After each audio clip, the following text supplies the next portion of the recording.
And now to heartbreak and shock in San Bernardino tonight. Yeah, police are right now trying to figure out the motive for the shooting that killed a teacher and one of her students inside an elementary school classroom. When I am in trouble, be with me, Lord. And that is part of an emotional vigil being held tonight, just hours after that shooting at North Park Elementary School.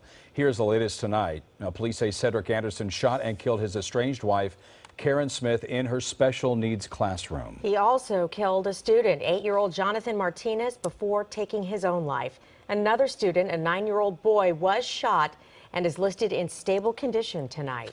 Tonight, detectives are trying to uncover the gunman's motive for this classroom rampage. Okay, Cut Chef Nguyen is live in San Bernardino with the latest update. Jeff. Jeff and Elsa, since we last checked in with you about an hour ago, the memorial right behind us has grown significantly. Tonight, a 9-year-old boy is in the hospital, and the school district says that it is canceling classes tomorrow and Wednesday at North Park Elementary following a murder-suicide on campus. It was sheer terror as elementary school kids scramble for safety. Police say at 10:30 this morning, a man walked into his estranged wife's classroom and started shooting. Copy and confirming you're aware of the possible active shooter at North Park Elementary, 5378 North H. Copy, standing by with students. Start medical aid. We got 3 down. My partner's carrying one out to the front. Okay. We believe we have the shooter down inside. Can you advise if the victim is a student or an employee?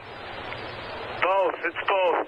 53-year-old Cedric Anderson has been identified as the shooter. His target was his estranged wife, Karen Elaine Smith, who taught special education.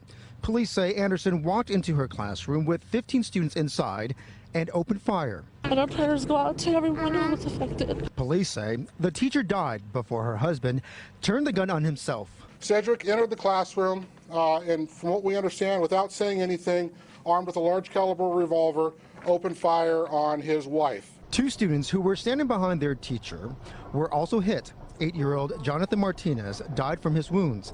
Police say Anderson was able to easily enter the school by simply telling the staff in the front office he had something to drop off to his wife. Today, a series of buses helped to reunite the students with their families. Hey, here they come. The cell phone video captured the excitement of the crowd at Cajon High School after parents spotted the first group of kids who were initially sent to Cal State San Bernardino. Michael Parsons shot the video. Everyone was really happy. People started crying. People were clapping. In all, about 530 students were reunited today. It was done by grade. The kindergartner were first. I'm so happy. There's no words to even explain it. Ariana Mejia's mom says her daughter was told she was going on a field trip by a teacher to shield her from the horror at school.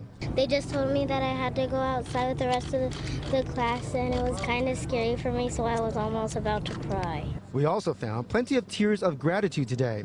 Jeanette Adams says she was able to borrow a friend's phone to call her mom while she was at Cal State San Bernardino. I was so happy that she answered because she was very worried about me. The number that appeared on mom's phone wasn't one she recognized, but it's a call she'll never forget. A lot of times I don't answer numbers I don't know, but at this situation I was going to answer any number that called. And we want to give you one more look at the outpouring of support from this community following this horrific day. Police tell us that Cedric Anderson had troubles with the law in the past, including domestic violence and weapons, but a search of court records did not find him tied to any serious convictions here in San Bernardino. And tonight, the district is telling us that it is offering counseling to faculty, parents, and students over the next 2 days while school has been canceled.